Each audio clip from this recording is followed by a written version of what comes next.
Assalamualaikum warahmatullahi wabarakatuh. Bismillah. Alhamdulillahilladzi bihamdihi yuftatahu kullu risalati wa maqalah. Wassalatu ala Muhammadinil Mustafa sahibin nubuwati war risalah wa ala alihi wa ashabihil hadina minad dhalalah. Amma ba'du. Sahabat Titik Ba, dimanapun Anda berada, pada kesempatan kali ini iftitah yang kami gunakan berbeda dari biasanya, karena pada kesempatan kali ini kita akan membahas tema, yaitu titik ba dalam perspektif Imam Al-Ghazali. Imam Al-Ghazali.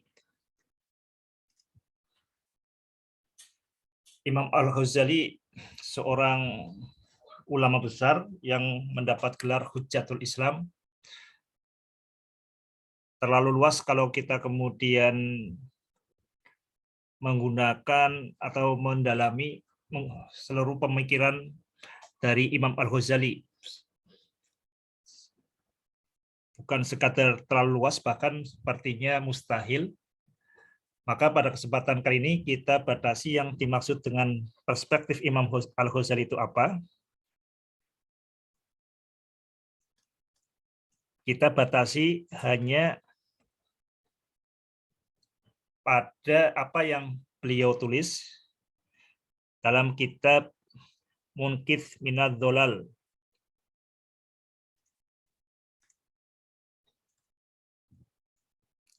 Atau lebih lengkapnya Munqidh Minadh Dhalal wal mufsihu bil ahwal. Ini sampulnya. Wal mufsihu al munqidhu minadh dhalal wal mufsihu bil ahwal. Ini Munqidh minadh dhalal. Munqidh itu adalah asal katanya dari nakoda. Nakoda ini kalau dicek di kamus, contohnya kamus Al-Munawwir adalah naja, selamat. Munqidh minadh dhalal, penyelamat dari kesesatan. Jadi yang kita maksud dari perspektif Imam Ghazali pada kesempatan kali ini adalah apa yang beliau tulis dalam kitab Munqidh Minadh Dhalal. Itu pun hanya pada bagian tertentu. Alhamdulillahilladzi bihamdihi yuftatahu kullu risalati wa maqalatin. Maqalah. Segala puji bagi Allah yang dengan pujiannya maka dibuka setiap risalah dan makalah.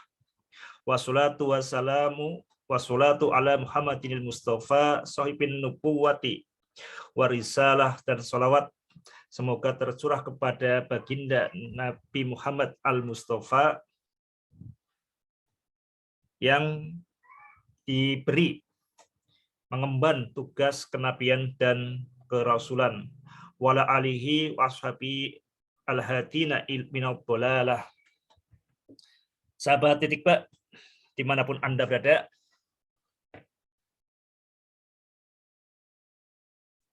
pertanyaannya yang mungkin muncul di benak sahabat, di benak, di pikiran Anda semua, apakah Imam Al-Ghazali pernah menyebut titik ba?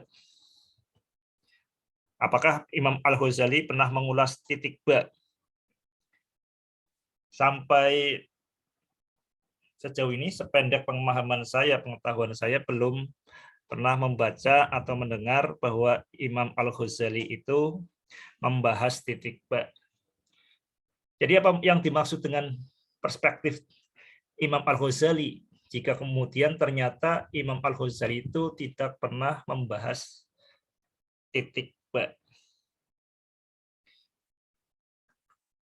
Sahabat titik ba dimanapun Anda berada, jadi yang namanya ilmu itu, produk intelektual itu serupa dengan produk manusia yang lain, ya, karya pikiran manusia yang berupa gagasan, ya tidak beda dengan produk yang lain. Misalkan karya manusia yang berupa cangkir ini. Cangkir ini dibuat oleh si pembuat cangkir, dan si pembuat cangkir ini mungkin tidak memikirkan konsekuensinya apa saja. Bagi yang kemudian tahu cangkir ini, misalkan cangkir ini digunakan untuk minum, oh itu yang mainstream, ya. Mungkin juga cangkir ini digunakan untuk pot tanaman, atau bisa juga untuk melempar kucing, ya. Ini untuk melempari kucing, mengusir kucing atau mengusir tikus atau mengusir maling. Ini hal seperti itu mungkin tidak terpikir dari pembuat cangkir itu, membuat gelas. Kita ambil contoh di dalam dunia ilmu yang sangat populer, misalkan persamaan E sama dengan MC kuadrat. Ini yang dirumuskan oleh Albert Einstein. Apakah Albert Einstein memikirkan dampak dari ilmu ini, dari persamaan EMC kuadrat ini? Tidak terpikir oleh Einstein ini bahwa EMC kuadrat ini akan digunakan untuk menyusun bom nuklir atau menjadi awal kemunculan teknologi nuklir, bom nuklir. Jadi ada orang yang kemudian menggunakan perspektif Albert Einstein, yaitu EMC kuadrat, digunakan sebagai panduan untuk merancang reaksi fisi, ya, reaksi fisi atau reaksi pembelahan inti atom, sehingga memunculkan ledakan yang luar biasa yang kita sebut sebagai bom nuklir. Einstein tidak terpikir. Jadi yang namanya ilmu itu ketika kemudian sudah dilahirkan, ini sudah menjadi milik masyarakat. Kita ambil contoh lagi di sini, Albert Einstein sendiri menggunakan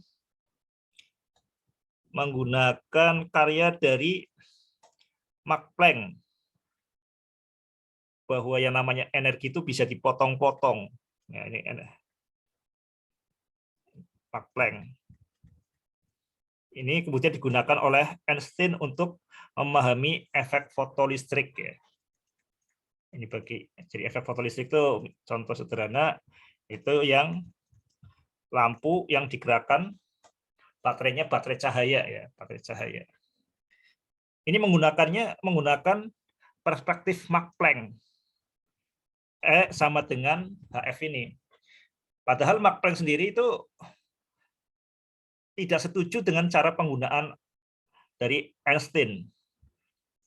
Max Planck sendiri bahwa energi itu bisa dipotong-potong, itu hanya masalah untuk menghitung saja, trik bagaimana menghitung energi. Cuma Einstein tidak seperti itu.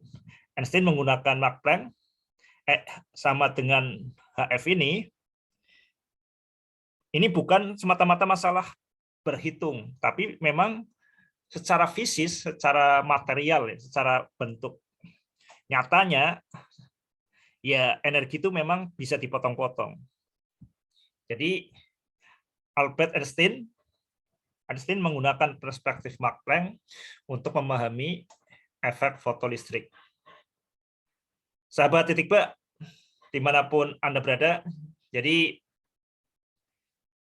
kita sederhanakan misalkan ada seseorang membuat tangga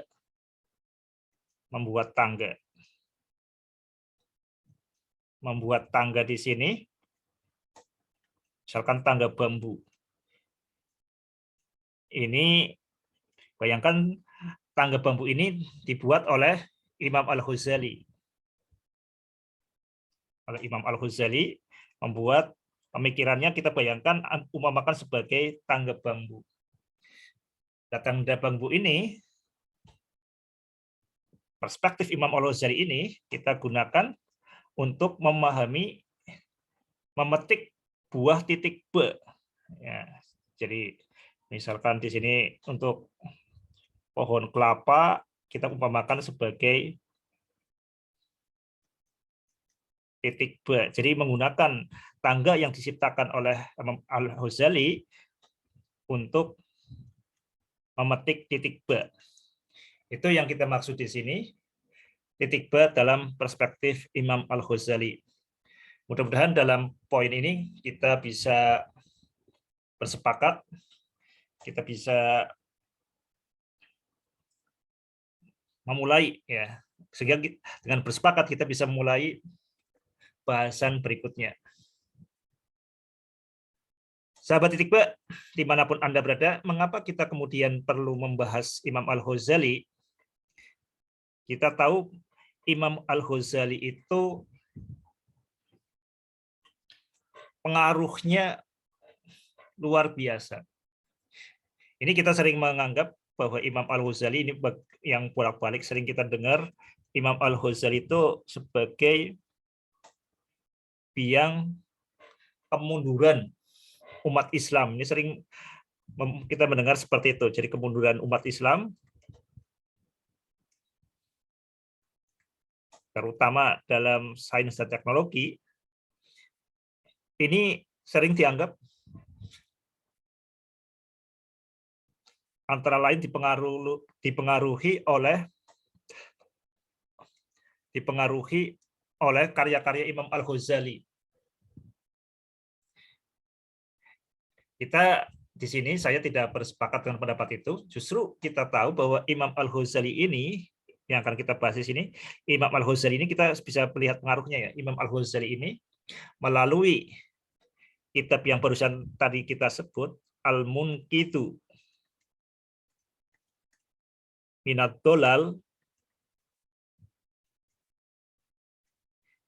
ini mempengaruhi sosok yang namanya René Descartes.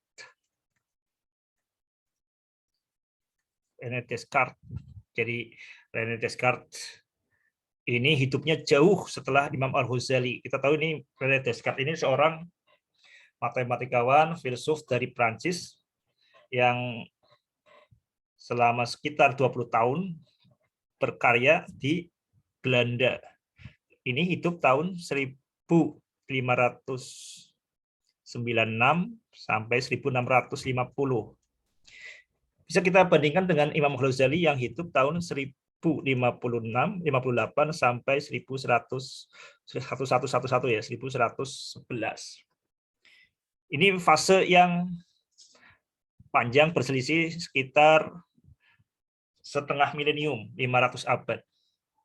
Kalau kita baca buku-buku, sering kali René Descartes ini terpengaruh pemikirannya oleh Plato.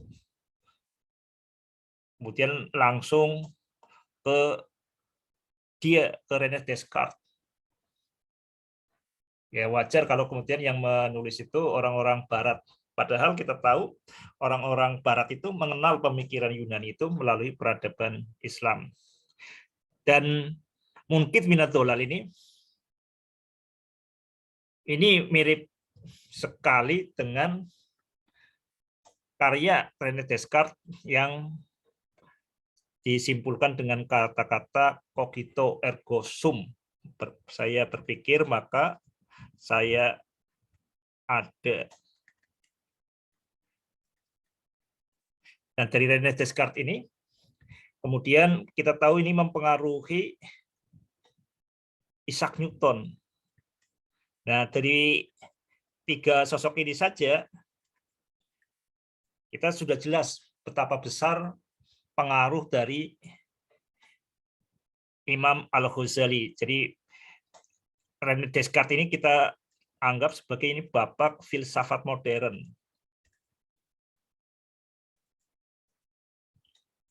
Nah, kita lihat di sini Isaac Newton ini bapak dari fisika.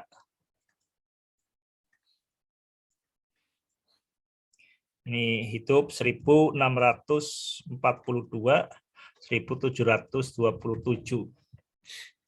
Jadi ini kontradiktif dengan kemunduran umat Islam. Jadi ini kan sesuatu yang aneh ya. Kalau kemudian di umat Islam dianggap sebagai biang kemunduran Imam Al-Ghazali ini, padahal kalau kita lihat di Barat ini adalah justru pemicu kemajuan dari peradaban Barat, pencerahan di peradaban Eropa. Sahabat Titikba, dimanapun Anda berada, gambaran singkat ini mudah-mudahan memberi kita wacana yang lebih berimbang ya ini, karena wacana yang ini tuh ini terlalu kuat ini ya. Imam Ghazali sebagai sosok yang paling bertanggung jawab di kemunduran sains dan teknologi umat Islam, kebangkrutan peradaban umat Islam. Oke, ini yang perlu kita sampaikan berkaitan sosok Imam Al-Ghazali, berkaitan perannya dalam sejarah umat Islam dan sejarah umat manusia secara keseluruhan. Di umat Islam sendiri, ini banyak pihak yang mengatakan bahwa Imam Al-Ghazali ini sosok yang paling berpengaruh bagi peradaban Islam. Tentu saja setelah Nabi Muhammad SAW. Jadi ini betapa besar pengaruh dari Imam Al-Ghazali. Sahabat Titikba, dimanapun Anda berada, sekarang kita akan membahas bagaimana dan di mana Imam Al-Ghazali berkarya. Jadi kita tahu bahwa karya manusia itu tidak terlepas dari di mana dia tinggal, di mana dia hidup, dan di mana dia besarkan. Jadi dalam perspektif Titikba, objektivitas itu harus dipahami dalam konteks subjektivitas. Jadi tidak ada karya manusia yang terlepas dari manusianya. Karya manusia pasti dihasilkan oleh manusia. Nah, misalkan karya si A itu pasti dihasilkan oleh si A. Nah, si A ini tidak terpengaruh, pasti dipengaruhi oleh ruang waktu di mana dia hidup. Misalkan si A ini kita lihat di sini Imam Al-Ghazali ya, di sini Imam Al-Ghazali di mana dia hidup, lingkungannya. Kemudian dari situ Imam Al-Ghazali berkarya. Jadi untuk memahami Imam Al-Ghazali, kita pahami dulu siapa sosok Imam Al-Ghazali. Berarti kita tahu berarti di sini di asbabun nuzul yang melingkupi Imam Al-Ghazali. Nah, kita lihat di sini sebelum Imam Al-Ghazali kita membahas sebelum membahas Al-Munqidhu minad Dhalal tadi. Al-Munqidhu minad Dhalal. Kita bahas seputar dari Imam Al-Ghazali. Kenapa sampai Imam Ghazali memunculkan karya Munqidh minad Dhalal? Tentu yang namanya manfaat itu kita pahami dari Munqidh minad Dhalal itu sendiri. Tapi dengan memahami proses kelahirannya, kita akan mendapatkan, mudah-mudahan mendapatkan manfaat lebih. Baiklah, kita pahami bahwa Imam Al-Ghazali ini mengawali masa keemasan tasawuf, masa keemasan sufi, ya. Di umat Islam kita lihat ini ada 3 sufi besar, 3 sosok tasawuf terbesar di umat Islam yang rentang waktunya tepat 200 tahun. Jadi kita lihat kalau Al-Ghazali ini mulai lahir, muncul di dunia ini tahun 1058 sampai 1111, seperti yang tadi sudah disebutkan. Setelah Imam Al-Ghazali muncul sosok ulama besar yang dianggap sebagai Sultanul Aulia, rajanya para wali, yang bernama Syekh Abdul Qadir Al-Jailani.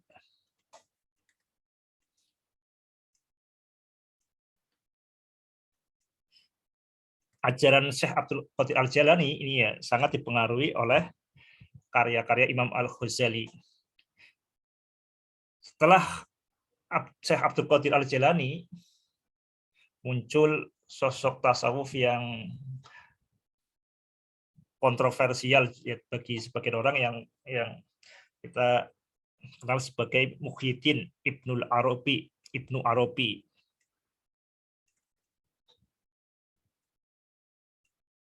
Yang karyanya yang terkenal dengan Fususul Hikam.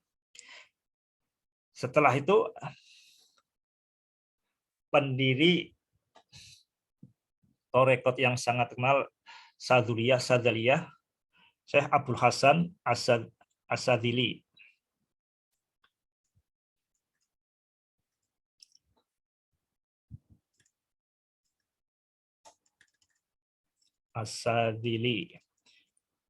Beliau meninggal, jadi kita lihat di sini, meninggal tepat 1258. Coba kita lihat di sini, ini angka akhirnya sama-sama 58. Ini fase 200 tahun tepat. 2 abad tepat. Dan kita tahu tahun 1258 ini adalah tahun yang paling kelam dalam peradaban Islam. Salah satu tahun yang paling kelam ya di sini adalah kehancuran Daulah Abbasiyah. Jadi pembantaian Baghdad oleh pasukan dari Mongol, oleh Hulagu Khan. Jadi pada bulan Februari 1258 ini pembantaian ratusan ribu orang, termasuk raja, menteri, umat Islam yang di Baghdad itu. Kemudian juga pembakaran buku-buku. Intinya Februari 1258 itu Baghdad yang merupakan pusat peradaban Islam, pusat dari kerajaan, pusat dari kekhalifahan Daulah Abbasiyah, ini hancur, pembunuhan massal. Ini sahabat bisa melihat di sini, jadi umat Islam kenapa bisa hancur di sini? Jadi bisa kalau kita lihat ini, dilihat dari faktor eksternalnya, ini karena serbuan tentara Mongol. Jadi tentara Mongol yang dipimpin oleh Hulagu Khan bin Genghis Khan, tentara Mongol. Tapi kalau kita lihat juga secara di ini, kita lihat kalau dari luar tuh dari tentara Mongol. Tentu saja yang dari luar ini tidak akan menghancurkan umat Islam kalau di umat Islam itu sendiri ini kokoh. Nah, ini masalahnya di umat Islam berarti ini yang sudah rapuh. Jadi di Daulah Abbasiyah ini sudah rapuh. Sudah rapuh sehingga ketika diserang habis Baghdad ini. Sahabat titik Mbak, dimanapun Anda berada, ini momen titik yang mengerikan, titik terendah dari peradaban Islam. Bagi sebagian pengamat, ini sesuatu yang menarik, kemudian mencurigai, oh ini 200 tahun ini umat Islam terlampau larut dalam dunia ruhani, spiritualitas, sufi, sehingga mudah diserang dari luar. Ya, mungkin ada yang berpendapat seperti itu. Wallahu a'lam. Tapi ini nggak mungkin, saya sendiri tidak sepakat ya. Tentu tidak sesederhana itu. Tapi sahabat bisa membayangkan 200 tahun ini adalah 200 tahun kemunculan ulama-ulama paling hebat di bidang tasawuf. Itu di satu sisi, di sisi lain, tepat pada 200 tahun setelah kelahiran Imam Al-Ghazali, di mana bertepatan juga dengan wafatnya Syekh Abdul Hasan Asyadzili, pendiri tarekat Sadiliyah, ini umat Islam mengalami petaka besar. Sahabat titik Mbak, dimanapun Anda berada, ini bagi sahabat bisa mengkajinya lebih dalam. Ini konteks Imam Ghazali dalam konteks 200 tahun yang menentukan peradaban umat Islam. Sekarang kita lihat di Imam Ghazali itu sendiri, fase kehidupan Imam Al-Ghazali. Imam Al-Ghazali ini hidup pada masa era Abbasiyah. Daulah Abbasiyah ini sahabat, bagi yang mungkin belum mengetahuinya, ini Daulah Abbasiyah berarti kekhalifahan ketiga setelah Nabi Muhammad wafat. Yang pertama Khulafaur Rasyidin, kemudian Daulah Umayyah, kemudian Daulah Abbasiyah. Cuma Daulah Abbasiyah ini yang berkuasa itu beda-beda. Ketika Imam Al-Ghazali hidup dan kemudian berkarya, di puncak kemasyhurannya itu pada masa era Turki Saljuk. Jadi orang-orang dari Turki ini yang mengendalikan Daulah Abbasiyah. Jadi sultannya itu orang dari Turki. Jadi di situ ada istilah sultan, ada istilah khalifah. Khalifahnya dari Arab, sultannya yang berpengaruh secara de facto itu dari Turki. Turki Saljuk ini fase hidup Imam Al-Ghazali. Jadi Imam Al-Ghazali berteman dekat dengan seorang menteri yang namanya Nizamul Muluk. Seorang menteri ini mungkin menteri yang paling berpengaruh, ya mungkin seperti LBP ya, Luhut bin Sarpanjaitan di era Jokowi ini. Ya seorang menteri, tapi menteri yang seperti perdana menteri. Jadi di Turki Saljuk ini sultannya nama Malik Shah. Kemudian Malik Shah sebagai sultannya, sultan itu mungkin seperti perdana menterinya ya, Malik Shah. Kemudian ada yang namanya Nizamul Mulk, Nizam Al-Mulk.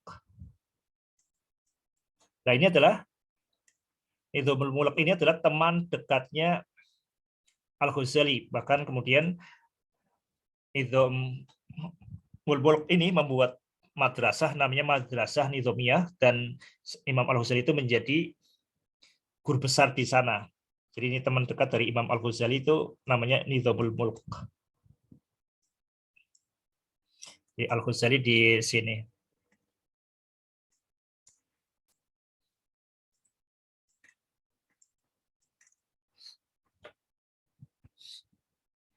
Yang perlu dicermati juga di sini, sebelum Daulah Abbasiyah dikuasai oleh Turki Saljuk, ya, orang-orang dari Turki ini yang menguasai pemerintahan, ini Daulah Abbasiyah dikuasai oleh keluarga dari Persia, Buhaywiyah.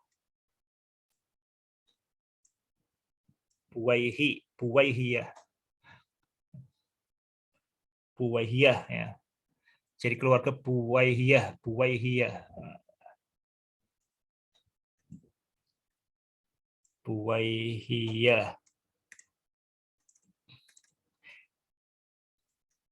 Ini fase di Buwaihiyah ini alirannya Syiah, ya, aliran Syiah. Dan di sini ini sempat hidup sosok yang menjadi tokoh filsafat Islam dari mulai Al-Farabi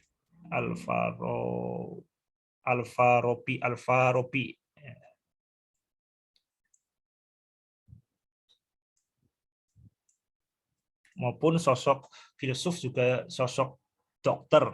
Ibnu Sina. Ini hidupnya pada masa pemerintahan rezim Buwaihiyah yang bercorak Syiah.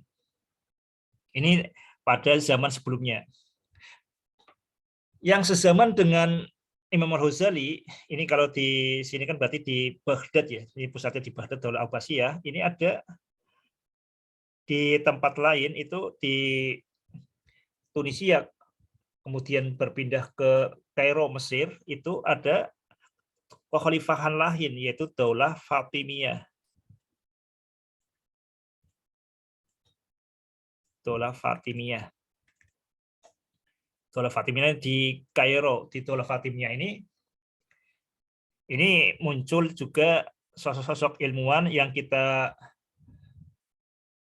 kenal. Yang terbesar adalah Al-Haisam atau Al-Hazin kalau orang Eropa, Al-Haisam Ibnu Al-Haisam dan Al-Biruni. Ini sosok yang mengabdi di dalam perlindungan Daulah Fatimiyah di Kairo. Ini juga bercorak Syiah, ya. Kalau ini Abbasiyah.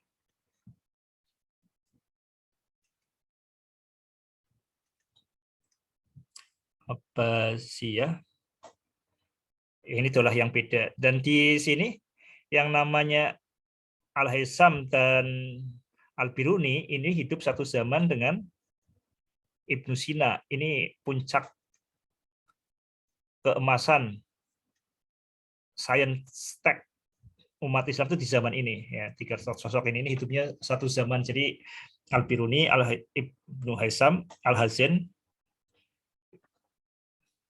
dan Ibnu Sina ini sempat hidup pada satu zaman. Bahkan kalau tidak salah sempat bertemu juga. Sahabat Titikba, dimanapun Anda berada, ini bisa kita bayangkan situasi intelektual ketika Imam Al-Ghazali hidup. Yang tidak kalah penting untuk disebutkan ini walaupun dilihat dari wilayahnya sangat kecil, juga orangnya sedikit, tapi sangat militan, yaitu ada yang namanya Hasan As-Sobah. Ini bagian dari Daulah Fatimiyah ini, ya, walaupun sempalannya Hasan Sobah. Ini yang kemudian kita mengenal namanya assassin, pembunuhan tersembunyi terhadap tokoh-tokoh terkenal. Ini asalnya dari Hassassin, yaitu sekte Syiah yang dirintis oleh Hasan Sobah. Hasan Soba ini yang bukti konkretnya, ini Hasan Soba ini yang menjadi otak di balik terbunuhnya dua sosok terpenting di Abbasiyah, yaitu membunuh yang pertama Nizamul Mulk, dibunuh pertama, kemudian tidak lama setelah itu membunuh juga Malik Shah. Ini dibunuh oleh orang Syiah ini. Sahabat Titik Ba, dimanapun Anda berada, ini situasi yang juga pemelut besar di umat Islam ya. Ini ketika terjadi pembunuhan ini tentara salib sudah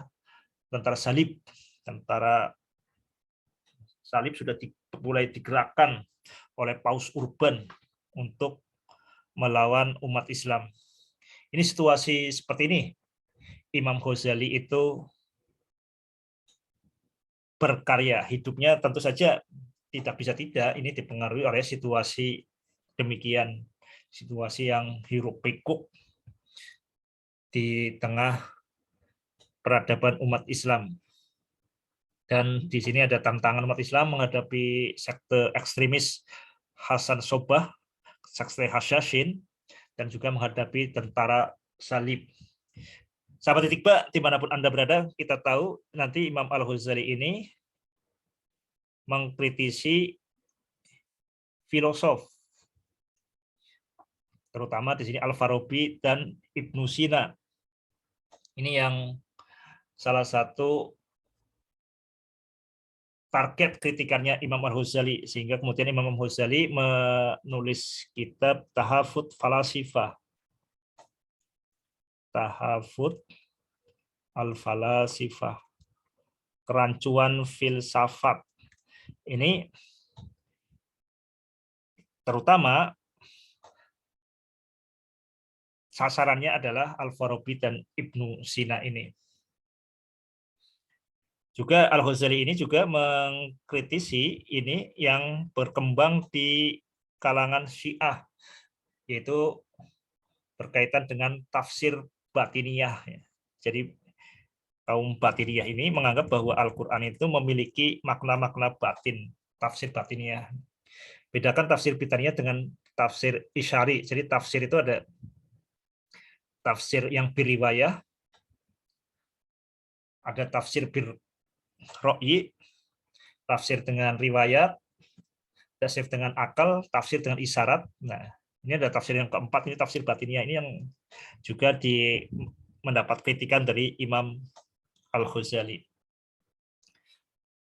Sahabat Titik Ba, dimanapun Anda berada, itu gambaran singkat di mana Imam Al-Ghazali hidup dan tantangannya.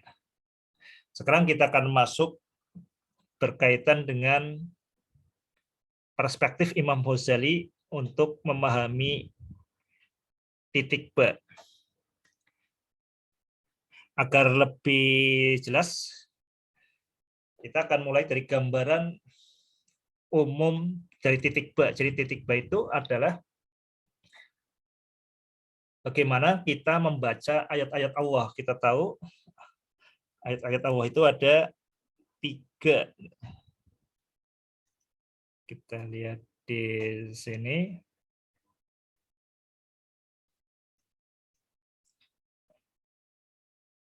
Ini kalau gambarnya itu ini sudutnya 45 derajat ya. Nah, ini kenapa 45 derajat? Ya, nanti kita lasernya nanti ini berkaitan dengan yang namanya kerucut cahaya. Ya, kita bayangkan titik B ini sebagai kerucut cahaya. Ini dari memancar dari titik B di sini. Kemudian di sini ada 3 ayat di sini. Kalau di titik B kita ini adalah di sini adalah kalamullah.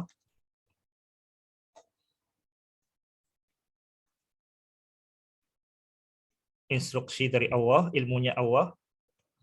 Kemudian di sini adalah fi anfusihim, dalam diri manusia. Kemudian yang ini adalah kemudian yang ini adalah fil afaq, di dalam alam semesta. Ini grafik gambar titik B itu seperti ini. Mari kita mulai. Jadi Mungkin minatulal ini idealnya memang dikenalkan di pesantren-pesantren, di madrasah-madrasah. Jadi ada kesan kalau belajar agama itu belajar berpikir absurd ya. Kita beragama itu berarti mengenal dan menerima ajaran-ajaran yang nggak masuk akal. Itu sering muncul di pikiran kita seperti itu. Nah ini mudah-mudahan dengan dikenalkan mungkin ad-dolal, kita akan tahu bahwa Islam itu afala ta'qilun. Jadi kalau perbedaan antara orang kafir dan orang beriman, itu orang kafir itu tidak berpikir. Lahum qulubun la yafqahuna biha. Orang-orang kafir itu memiliki hati tapi tidak digunakan. Kita mulai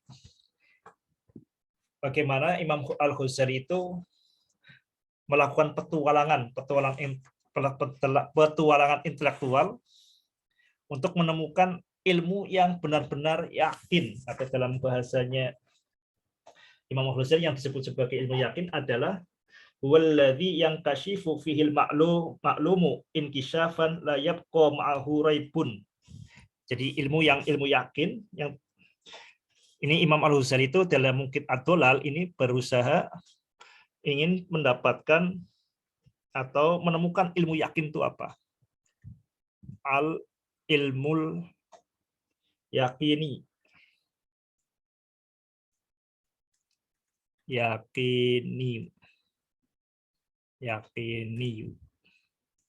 Ilmu yang yakin. Ilmu yang yakin adalah walladzi yang kashifu fihil ma'lumu inkishafan la yabqa ma'ahu raibun.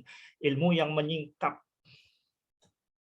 Ilmu yang mengingkap sesuatu sehingga sesuatu itu tersingkap dan tidak ada keraguan di dalamnya. Ilmu yakin itu ilmu yang la raiba fih, atau dalam bahasa Imam Al-Ghazali di Muqiblatul ini adalah yakin itu yang dimaksud yakin itu inkishafan la yabqa ma'ahu raibun. Ini yang disebut sebagai ilmu yang yakin. Inkishafan la yabqa ma'ahu raibun. Ilmu yang menyingkap ya, yang tersingkap, maklumun. Jadi lengkapnya walladzi yang kashifu fihil maklumu inkishafan la yabqa ma'ahu raibun, tidak ada keraguan. Ilmu yang benar-benar tidak ragu. Tidak meragukan, tidak menduga-duga, tidak ada keraguan sedikit pun. Ini ilmu apa yang layak benar-benar kita bisa percayai? Untuk mengujinya berarti harus ada yang diuji. Yang diuji oleh Imam Al-Ghazali itu ada dua menurut Imam Ghazali. Ilmu yang yakin, yang berpotensi yakin itu ada dua, yaitu ilmu yang berasal dari indrawi, al-hisiyat, dan ilmu daruriyat. Jadi ilmu yakin ini kandidat ilmu yakin ini ada dua, yaitu ilmu yang al-hisiyat. Al-hisiyat itu berarti ilmu yang dari persepsi, dari panca indera. Jadi yang kita lihat dengan mata kepala kita sendiri, yang kita dengar dengan telinga kita sendiri, itu namanya al-hisiyat. Yang kita rasakan dengan kulit kita sendiri, ilmu yang terindrawi. Dan ad-daruriyat, ilmu yang aksiomatis. Daruriyat, ilmu yang tidak mungkin dibantah oleh nalar. Nah, ini ada dua ilmu yang diuji, yang berpotensi sebagai ilmu yakin, yang tidak ada keraguan, ada dua jenis. Ini pertama, dan ini ilmu yang kedua. Kita mulai dengan ilmu yang hisiyat, yang mahsusiyat, jadi yang terindrawi. Sahabat Titik Ba, dimanapun Anda berada, ini zaman yang kemelut, yang kacau balau, itu di mana-mana itu muncul hoax, berita palsu, berita bohong. Ya, bukan hanya berita itu, kalau berita itu hanya segelintir, juga muncul juga ilmu-ilmu palsu, ilmu-ilmu bohong, opini-opini yang berkembang, ilmu opini yang berkembang. Dan kita yang bisa dipercaya itu yang mana? Misalkan kita dengar misalnya ada kambing berkaki 3, ada kabar seperti itu. Apakah pengetahuan seperti itu, informasi seperti itu layak dipercaya? Ya, jangan mudah percaya. Sampai kita harus melihat dengan kepala sendiri. Melihat dengan kepala sendiri baru kita percaya. Misalkan si dokter Terawan, ya, itu bisa mengobati ini. Ya. Apakah bisa dipercaya? Ya, jangan dipercaya dulu sampai kita kemudian bisa mengalaminya sendiri. Itu ilmu hisiat. Kemudian kita tahu misalnya jamu A bisa mengobati diabetes. Nah, banyak hal yang suara-suara seperti itu. Bagaimana kita bisa meyakini seperti itu? Ada berita-berita seperti itu. Ya, jangan kita terima sampai kita mengalaminya sendiri. Dan di hisiat ini, ilmu indrawi ya, ini indrawi, ini yang paling kuat itu ada 2, yaitu yang berasal dari telinga, ini yang kalau berita ini kan dari telinga yang sumber informasi ini ya. Jadi kita jangan langsung terima apa yang kita ini sebelum kita kemudian merasakan sendiri. Ya, ilmu hisiat itu bisa dari yang kita dengar langsung, kemudian ada yang dengan al-basor.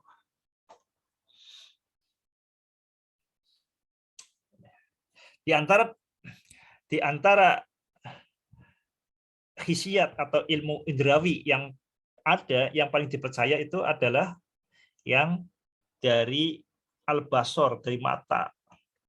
Dari mata itu yang paling kuat. Kalau di psikologi mengatakan mungkin sekitar 80-85% dari informasi yang kita terima ini diproses secara visual, secara al-basor, basoriat. Ini ilmu yang bisa dipercaya. Kalau kita belum melihatnya sendiri, ya itu belum dipercaya. Ilmu masih kabar burung kalau belum melihatnya sendiri. Seeing is believing. Nah, jadi Imam Al-Ghazali itu bergerak di sini ya. Ini berarti kan ini fil afaq, di dunia nyata. Ilmu yang bisa dicek di dunia nyata itu yang paling bisa dipercaya. Ini berarti berkaitan dengan indrawi. Panca indera maksusiat. Ini nulisnya kita di sini. Fil afaqi ini adalah ilmu, ya kita lihat di sini adalah yang hisiat atau ilmu yang maksusiat, yang terindrawi. Al-hisiat. Jadi kalau tidak didapati indera, itu berarti namanya gosip. Nah, sahabat Titikba, dimanapun Anda berada, pertanyaannya apakah benar ilmu al-hisiat itu bisa dipercaya? Ternyata Imam Al-Ghazali mulai sadar ketika mengamati bayangan. Ini sesuatu yang jarang terpikir ya. Jadi kalau kita dengar Imam Al-Ghazali yang kepikir adalah tasawuf, ya, kita akan membayangkan hal-hal yang aneh-aneh ya, yang mistis, misalnya ruh. Ya tentu ada bahasan itu, tapi justru yang menggoncangkan kesadaran Al-Ghazali itu pengamatan pada bayangan. Ini mengingatkan saya pada satu ayat yang sudah sering kita bahas di titik official di sini, yaitu alam taro ila rabbika kaifa madadil walau syaa la ja'alahu sakina thumma ja'alna syamsa alaihi dalila. Ini pengamatan terhadap bayangan alam taro ila rabbika kaifa madadil. Cuma di mungkin adzolal ini tidak diceritakan, tidak disebutkan ayat Al-Quran tadi, alam taro ila rabbika alam taro ila rabbika kaifa madadzil.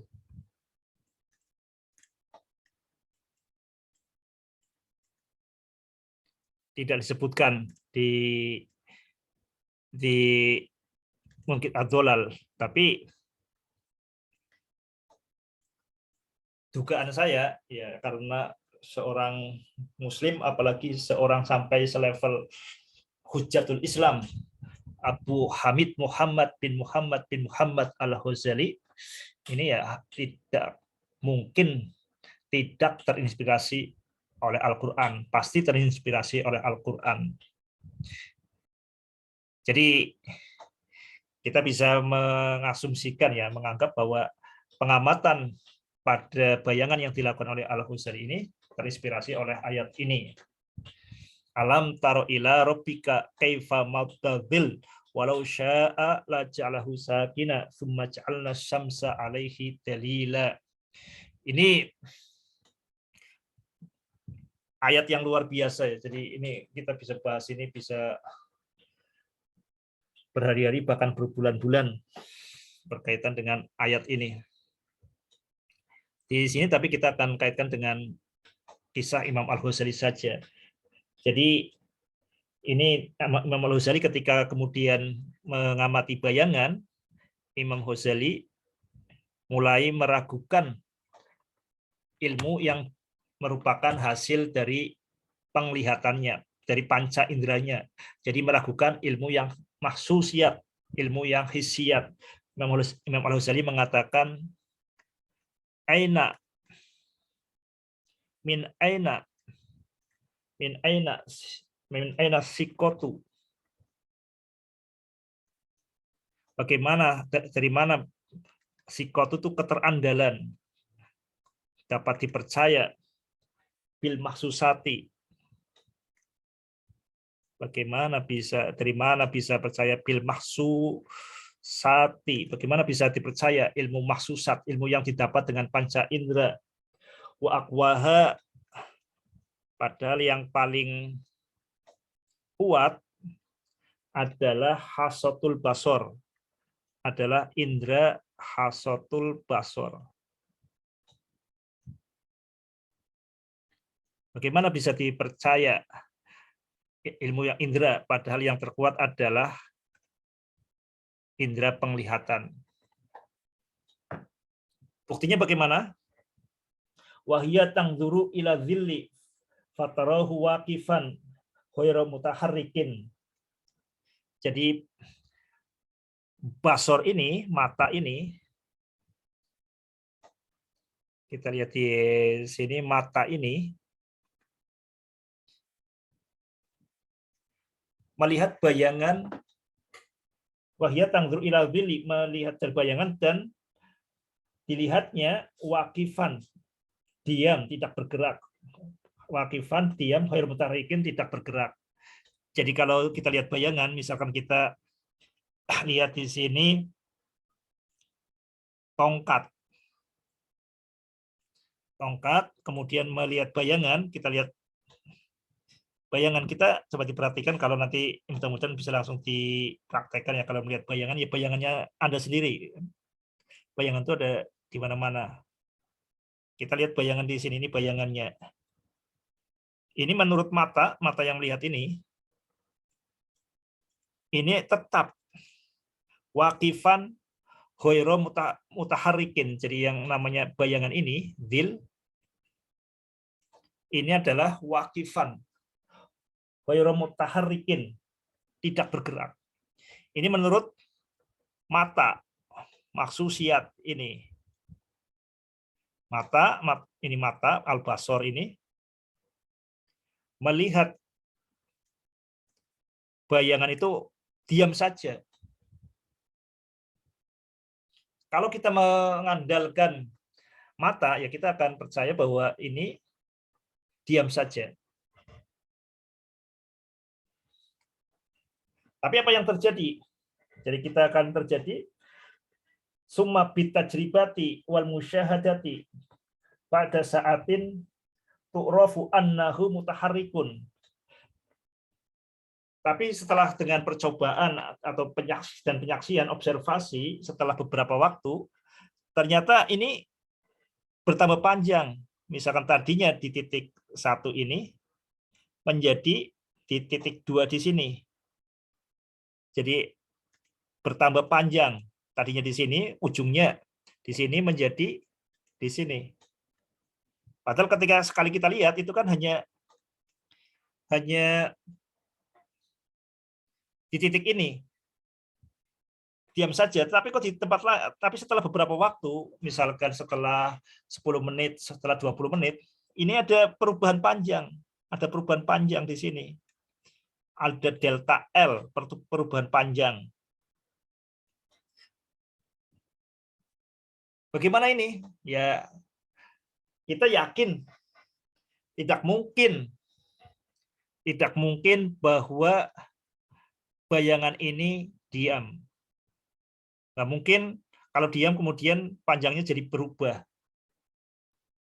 Sahabat titik Mbak, dimanapun Anda berada, jadi kenapa Imam Al-Ghazali bisa secermat itu mencermati bayangan? Ini yang pertama yang menginspirasi, kita bisa menduga ayat ini. Yang kedua, ini ayat Al-Quran yang lain, yaitu di surat Al-Mulk. Ma tara fi khalqir rahmani min tafawut farji'il basara hal tara min futur tsumma marji'il basara karrataini yang qarib ilaikal basar khasi'aw wa huwa hasir. Jadi di surat Al-Mulk, alladzi khalaqa sab'a samawati tibaqa ma tara fi khalqir rahmani min tafawut farji'il basara hal tara min futur tsumma marji'il basara karrataini yang qarib ilaikal basar khasi'aw wa huwa hasir.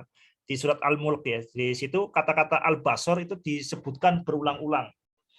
Alladzi khalaqa sab'a samawati tibaqa, dan dialah Allah yang menciptakan 7 langit, khalaqa sab'a samawati tibaqa, berlapis-lapis. Tsummarji'il basar ma tara fi khalqir rahmani min tafawut, apakah engkau tidaklah engkau lihat di dalam ciptaan Ar-Rahman itu cacat. Ya, jadi penglihatan pertama. Ma tara fi khalqir rahmani min tafawut. Ya, dan tidaklah engkau melihat mataro fi khalqir rahmani, di dalam ciptaan Ar-Rahman, khalqir rahmani, dari ciptaan Allah, min tafawut, cacat. Ya, ini yang pertama. Kemudian summarji'il basara karrataini yang qarib ilaikal basaru khasi'aw wa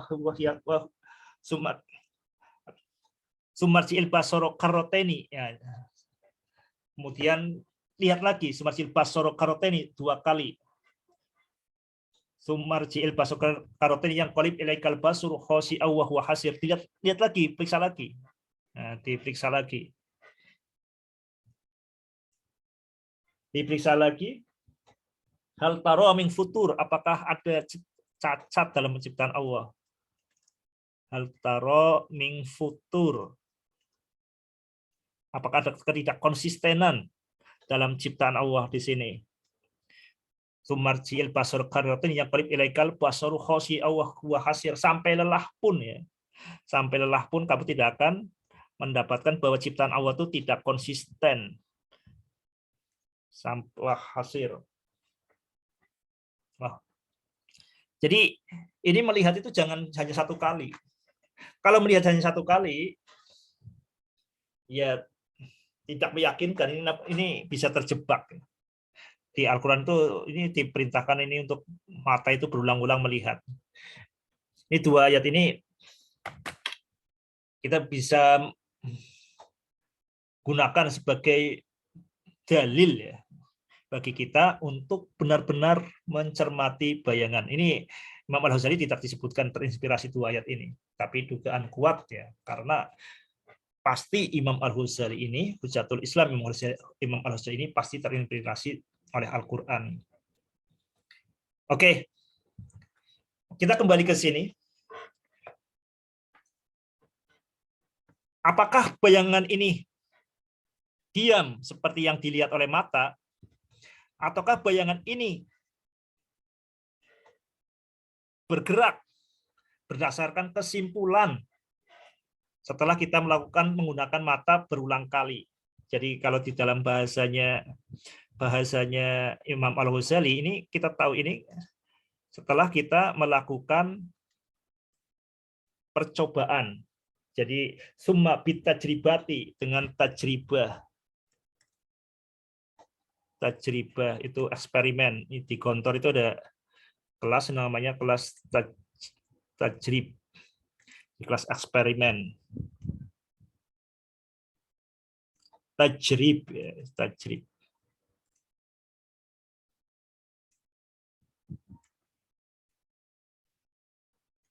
Tajribah. Wal musyahadah, ya, dan penyaksian, observasi. Ya. Jadi dengan percobaan dan penyaksian, maka akan ditemukan perbedaan ini. Panjang awalnya, misalnya panjang awalnya 3 cm menjadi 5 cm. Ada delta L, ada perubahan panjangnya dari 3 menjadi 5, ada 2 cm. Ya. Kita lihat di sini, ini awalnya 3 cm katakanlah, misalkan 3 cm, ini menjadi 5 cm. Nah, ini ada delta L-nya berarti 2 cm. Nah, apa kesimpulannya ini 2 cm ini? Sahabat titik Ba, dimanapun Anda berada, jadi kita melihat bahwa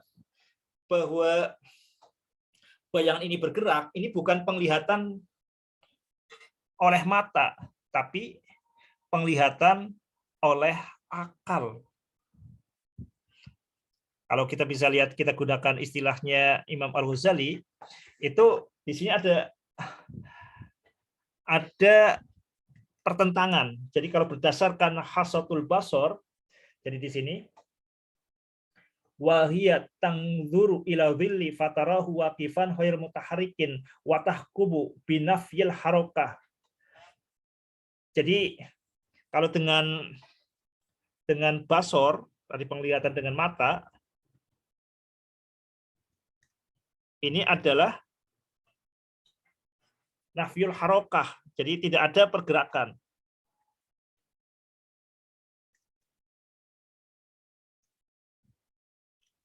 Tidak ada pergerakan. Tapi berdasarkan tadi tajribah dan musyahadah, ini tajribah dan musyahadah, jadi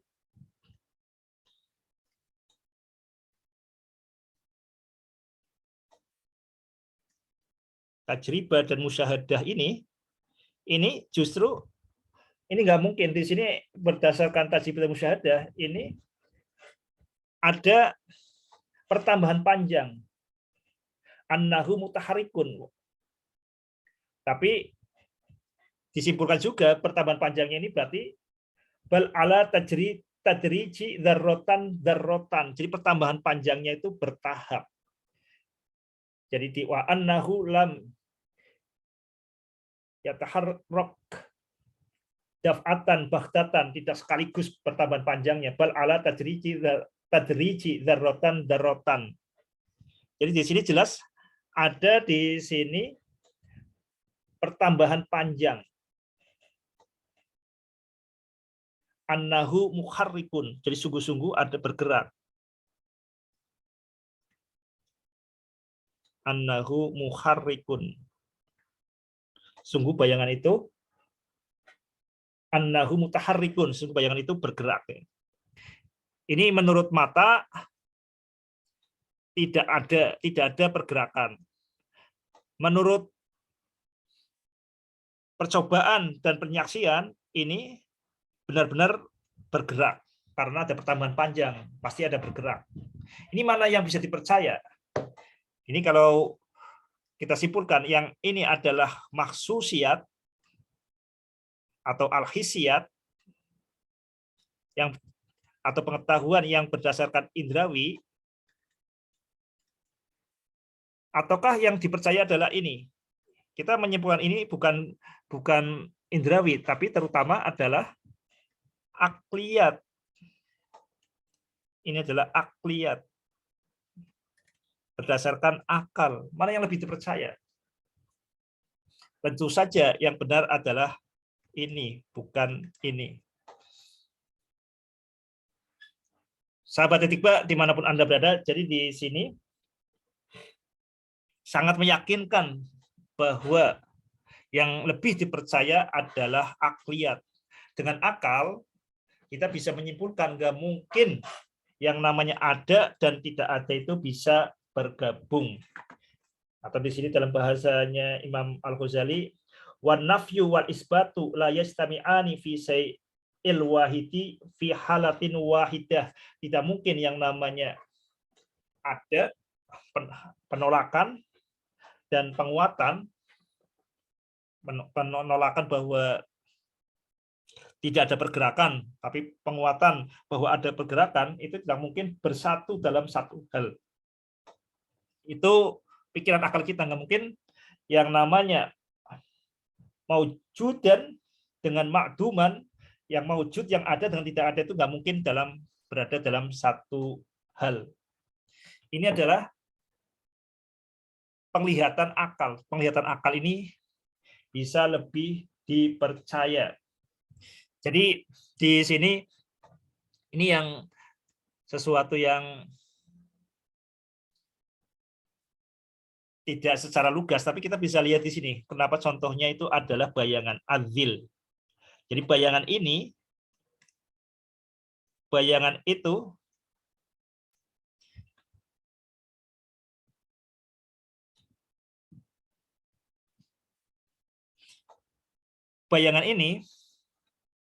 apakah bergerak?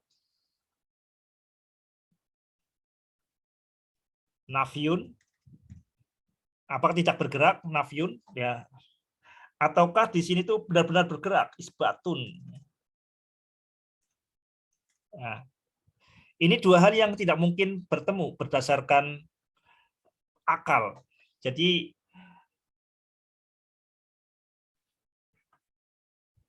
wal nafyu wal isbatu la yastami'ani fi syai'il wahidi fi halatin wahidah. Jadi ini nggak mungkin bertemu.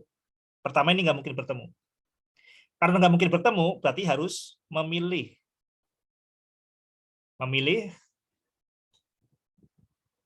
Tentu kita ikuti mana? Mau mengikuti mata atau mengikuti akal? Kalau mengikuti mata berarti pakai hisiat, ya yang ini. Tapi kalau pakai akal yang ini, nah ini sudah sangat jelas jawabannya adalah ini. Ini penjelasan di sini ya. Sahabat Etikba, dimanapun Anda berada, kita bisa melanjutkan eksplorasi ini ya. Kenapa contohnya bayangan? Kita coba bayangan itu sebenarnya apakah bayangan itu?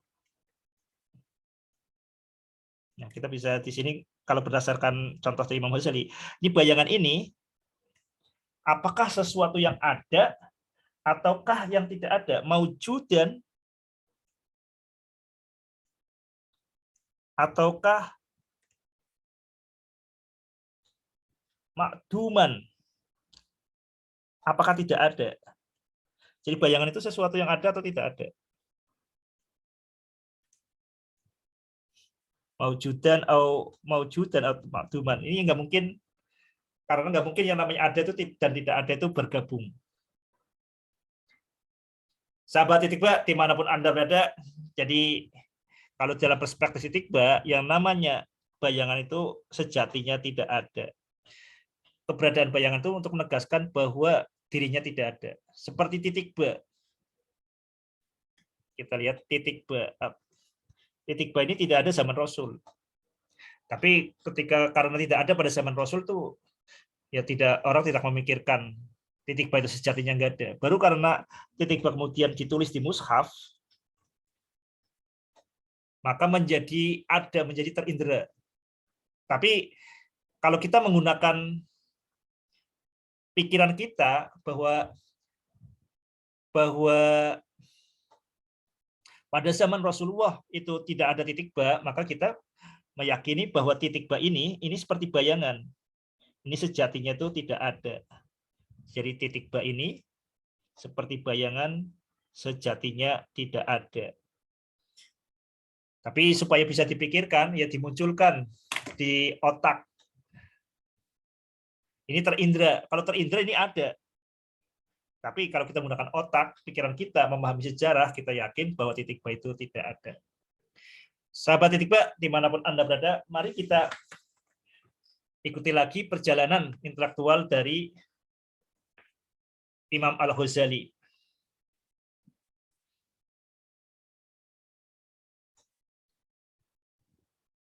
Oke, kita kembali ke diagram kerucut cahaya titik ba. Kita lihat di sini. Jadi Imam Ghazali itu mulai bergerak mendalam. Tadinya bergerak di maksusiat, di ilmu yang terindra itu yang lebih diyakini yang di sini. Ya. Ini simbol ketiga kalau di titik ba, ini simbol pertama, ini simbol kedua. Ini Imam Ghazali mulai bergerak di sini setelah memperhatikan bayangan. Bayangan yang dilihat dengan panca indera tidak bergerak, tapi kalau dengan akal, bayangan itu ternyata bergerak. Ini pergerakan yang dilakukan oleh Imam Al-Ghazali, pergerakan dari mahsusiat, dari hisiat ke akliyat, pergerakan dari bahwa sumber pengetahuan itu adalah dunia, menjadi sumber pengetahuan itu sebenarnya yang lebih tepat saya adalah di dalam diri. Demikian dulu yang dapat saya sampaikan pada kesempatan kali ini. Insya Allah kita lanjutkan di kesempatan pekan depan, insya Allah. Mudah-mudahan bermanfaat.